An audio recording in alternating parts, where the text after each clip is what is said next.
Bonjour à tous et bienvenue pour ce tuto. En tant que freelance, j'ai rencontré beaucoup de personnes qui travaillaient dans le service communication des mairies ou d'autres administrations. Ces personnes avaient pour habitude de ne pas faire la mise en page via InDesign, même si elles possédaient ce logiciel et avaient des notions de celui-ci. Le peu de fois où elles avaient tenté d'importer leur tableau Excel, ceci était converti en JPEG. Le format JPEG ne permet pas l'édition des tableaux, et de ce fait limite grandement le design des mises en page. Nous allons voir ensemble différentes façons d'importer les tableaux de type Excel dans InDesign tout en conservant leur information d'édition. Commençons de suite. On va déjà regarder un premier tableau. Je l'ai créé via la suite OpenOffice. Pourquoi je l'ai créé via la suite OpenOffice? Parce que la suite OpenOffice est gratuite. La suite OpenOffice, pour ceux qui ne connaissent pas, ressemble, à s'y méprendre, à la suite Microsoft Office présente sous Windows. Vous avez aussi une suite gratuite qui s'appelle NeoOffice. Pour les télécharger, si vous voulez les télécharger, rien de plus simple. Vous tapez dans votre navigateur « Télécharger OpenOffice » ou « Télécharger NeoOffice » et ensuite vous vous laissez guider. Vous choisissez la plateforme, soit Mac, soit PC, soit Linux, et c'est parti. Pour qu'un tableau soit visible dans InDesign, il faut l'enregistrer au format Excel. Pour ça, rien de plus simple. Vous faites « Fichier »,« Enregistrer sous ». Vous vérifiez que l'extension Excel est bien cochée dans le menu déroulant et ensuite vous faites enregistrer. Il me demande de la remplacer car j'avais déjà un tableau présent. Je le remplace. Ensuite dans InDesign, il faut faire une petite manipulation afin que les tableaux que vous importez soient visibles dans cette fenêtre. La fenêtre lien, fenêtre que l'on peut trouver ici, fenêtre lien. Il faut aller dans InDesign, préférences, gestion des fichiers. Et il faut bien vérifier que l'option « Créer des liens avec les fichiers de texte et de feuilles de calcul importées » soit cochée. Là, elle est cochée, tout est bon, je fais « OK ». Comment importer mon tableau? C'est très simple. Je fais « Fichier importer » ou j'utilise le raccourci clavier « Pomme-D » ou « CTRL-D » sous Windows. Ma fenêtre s'ouvre. Là, vous localisez le tableau en recherchant dans vos documents. Moi, il est déjà présent ici. Je clique dessus. Moi, j'ai cette petite option cochée, afficher les options d'importation. Elle n'est pas cochée par défaut. Je vous conseille vivement de la cocher à chaque importation de tableau. Pourquoi? Car ça va vous offrir des options supplémentaires qui ne sont pas négligeables. Nous allons le voir ensemble. Je fais ouvrir. Voilà les informations dont je vous parlais. InDesign me dit qu'il va m'importer la feuille 1 et la plage de cellules B6, D14. Importer des cellules masquées non enregistrées dans cette vue, c'est coché. Je le laisse cocher par défaut, mais sincèrement, je ne m'en suis jamais servi. Voyons ce que ça veut dire déjà. Importer la feuille 1 avec la plage des cellules B6, D14. Je reviendrai sur les informations de mise en forme plus tard.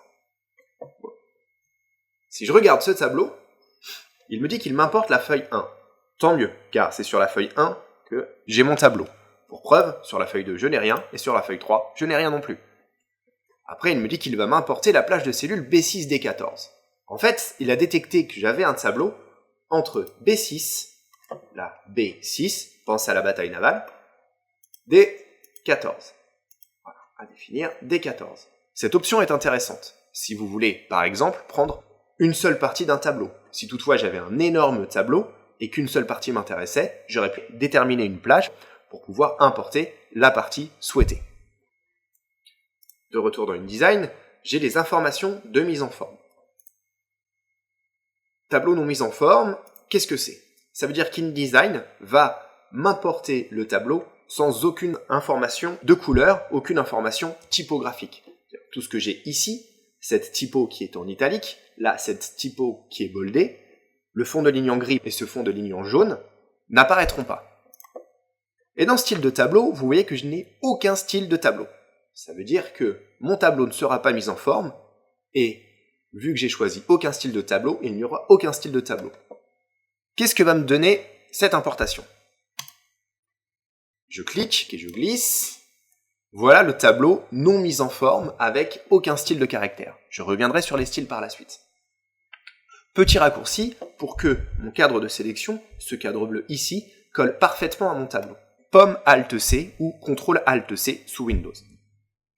Voilà, c'est plus joli et pour moi c'est plus facilement manipulable d'avoir cette bordure qui correspond parfaitement au tableau. Je centre mon tableau. Ensuite, je refais pomme D. Je rechoisis ce tableau. Je fais ouvrir.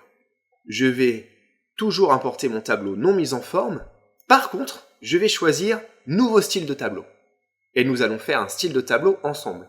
Je vais expliquer très brièvement ce que sont les styles. Je ne pourrai pas vous expliquer en détail les styles. Pour cela, je vous invite à regarder l'explication d'InDesign concernant les styles. Nouveau style de tableau, faisons-le ensemble. Là, nous allons créer un nouveau style de tableau. Nous allons l'appeler Essai style de tableau. Tableau. Des fois, j'ai les doigts un petit peu trop gros pour le clavier. Dans le format de tableau, nous pouvons choisir les bordures du tableau, très petites ou vraiment de gros contours de bordure. Je vais les laisser sur un pont. Nous pouvons choisir des pointillés, des tirets, des losanges, tout ce que me propose InDesign. Nous pouvons choisir aussi les couleurs de ces bordures. Couleur d'espace reste en grisé généralement.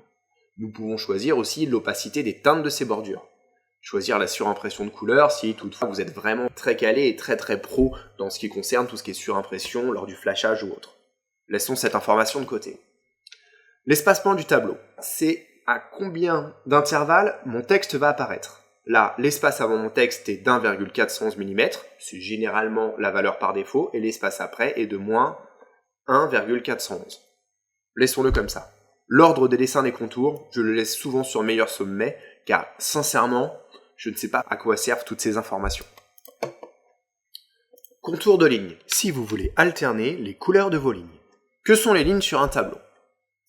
Les lignes sur un tableau, c'est ce que vous voyez ici, ces lignes-là. Là. Contour de ligne, vous pensez à ligne parallèle. Parallèle à la ligne en bas de mon écran, par exemple.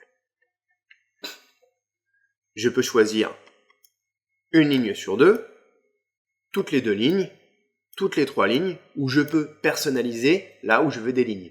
Première ligne, deuxième ligne suivante, et la même chose, je peux choisir un type de contour, je peux choisir une couleur de contour, ignorer les premières, ignorer les dernières. J'ai pas mal de choix qui s'offrent à moi, je vous laisserai bidouiller un petit peu avec toutes ces options. Moi, je n'en veux pas pour l'instant. Contour de colonne. Que sont les colonnes pour ceux qui ne savent pas? Les colonnes sont les lignes qui sont perpendiculaires à celles-là. Ça, ce sont des colonnes. Voilà, ici, suivez ma flèche. Et ça, ce sont des lignes. Donc, si je veux alterner mes contours de colonnes, je peux choisir de la même façon une colonne sur deux, toutes les deux colonnes, et choisir l'épaisseur, le type, la couleur, la teinte, la même chose que dans le contour de ligne. Moi, je ne veux rien aussi. Dans fond, je vais choisir une ligne sur deux. Dans ma première ligne, je vais choisir une couleur rouge, et pour la suivante, sur une ligne, je veux une couleur verte. Ce sera très moche, mais au moins à l'écran, vous allez voir ce que ça donne, et par la suite, cela va compléter les explications que je vous donnerai. Voilà, mon style est maintenant terminé. Je fais OK. Et là, vous voyez que j'ai tableau non mis en forme, et c'est style de tableau. Je fais OK, je clique, je glisse, et je refais pas mal C. Là, j'ai un tableau non mis en forme avec aucun style de tableau. Là, j'ai le tableau non mis en forme, mais je lui ai appliqué un style que j'ai défini dans InDesign. Si vous voulez voir où se trouve la fenêtre style, je l'ai montré tout à l'heure, elle se trouve ici. Style, style de tableau. Voilà. Voilà mon style de tableau. J'aurais pu tout aussi bien sélectionner mon tableau et ensuite cliquer sur style. Le style aurait été appliqué de la même façon. Je refais pomme Z. C'était pour vous montrer la différence entre un import non mis en forme avec aucun style de tableau et un import non mis en forme en impliquant un style.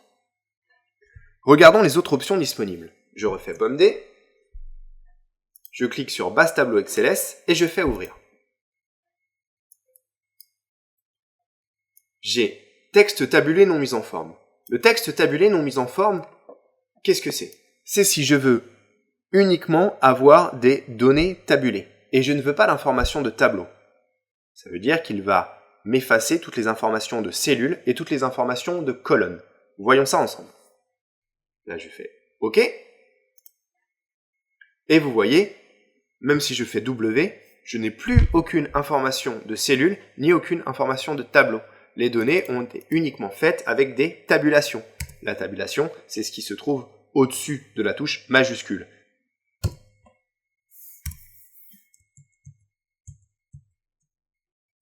Maintenant, un petit conseil. Si vous avez d'énormes tableaux à gérer et que vous vous occupez uniquement de la mise en page sur InDesign et d'autres personnes s'occupent de remplir les tableaux Excel, attention, je vous conseille vivement d'opter pour un import en gardant la mise en forme. Je vais vous expliquer pourquoi. Je vais resélectionner mon tableau, je vais refaire pomme D, je vais cliquer sur base de tableau XLS et je vais faire ouvrir. Je vais choisir mon tableau mise en forme et je vais cliquer sur OK. Voici mon tableau mis en forme dans InDesign avec toutes ces informations éditables. J'ai donc un tableau mis en forme en gardant la mise en forme présente dans mon tableur, là ici, c'est la même, et un tableau mis en forme d'après un style que j'ai défini et ses styles de tableau. Si toutefois, quelqu'un vient à modifier le document Excel, là, Pim, il n'est pas sûr que ce soit un garçon, car Pim en fait est un extraterrestre. Donc je vais mettre à confirmer. Et donc, je n'ai plus besoin de cette ligne. Donc je vais la supprimer. Et là, je fais pomme S. Moi, je suis une personne qui ne remplit que les tableaux Excel. Je ne m'occupe pas du tout de la mise en page. Et on m'a expliqué brièvement que, de toute façon, l'interaction se faisait dans InDesign. Donc, je ne m'inquiète même pas. Je fais pomme S, et la personne qui s'occupe de la mise en page, moi, je pense qu'elle n'aura rien à faire et que la mise en page sera de toute façon automatique, car InDesign fait pratiquement les choses tout seul. Je vois que j'ai un triangle qui est apparu. Ce triangle, il me signale que le document Excel a été modifié. Pour mettre à jour les informations, je dois double-cliquer sur ce petit triangle. Et voilà, les informations de mise à jour ont été prises en compte. Pim vient la confirmer et Pam est directement en dessous. Oui, mais voilà, j'ai un problème. J'ai un problème si j'ai un grand tableau. Et je vais vous expliquer mon problème. Je fais pomme Z. Et là, je vais aussi faire pomme Z. Si toutefois, dans le style que j'ai défini, mes informations de couleur étaient très importantes pour moi. Car je voulais qu'à chaque fois que ma ligne soit sur fond vert, les prénoms apparaissent. Là, c'est le cas. Pim, Pam et Poum. Et à chaque fois que j'avais ce fond rose, je savais si c'est une fille, un garçon ou un être à définir, venant d'une autre planète par exemple. Seulement, si une personne modifie mon tableau Excel, et moi je ne travaille pas sur ce document à ce moment-là, et qu'il me supprime cette ligne après avoir mis à côté de Pim à confirmer, comme tout à l'heure, donc là, supprimer la ligne, supprimer des lignes entières, OK, et qu'il enregistre, ce que j'ai fait tout à l'heure, donc là, nous mettons les informations de mise à jour. Mon tableau, avec le style que je lui ai appliqué tout à l'heure, est totalement chamboulé. Car Pim, forcément c'est le premier, il est bien sur fond vert. Pam n'est plus du tout sur fond vert. Fille, qui devait être sur fond rose, se retrouve sur fond vert. Et Poum, pareil. Imaginez le dégât occasionné si jamais vous avez un tableau qui s'étend sur 80 lignes, 100 lignes ou 110 lignes. Pire, vous allez être obligé de vérifier dans tout votre tableau et de refaire à la main toutes les modifs. C'est une perte de temps énorme. C'est pour ça que les styles de tableau, je les conseille lorsque le tableau Excel est définitif, lorsqu'il n'y a plus de modifications à faire sur ce tableau. Si toutefois vous n'êtes pas sûr, optez pour le tableau mise en forme. Vous allez voir que dans OpenOffice, dans NeoOffice aussi, ou dans Excel, vous avez énormément d'informations disponibles pour mettre en forme votre tableau. Vous pouvez changer les bordures de cellules, l'arrière-plan de cellules, et vous pouvez aussi changer la police, la mettre en gras, et l'orientation du texte, la rotation. J'espère que ce tuto vous a plu, et je vous dis à bientôt.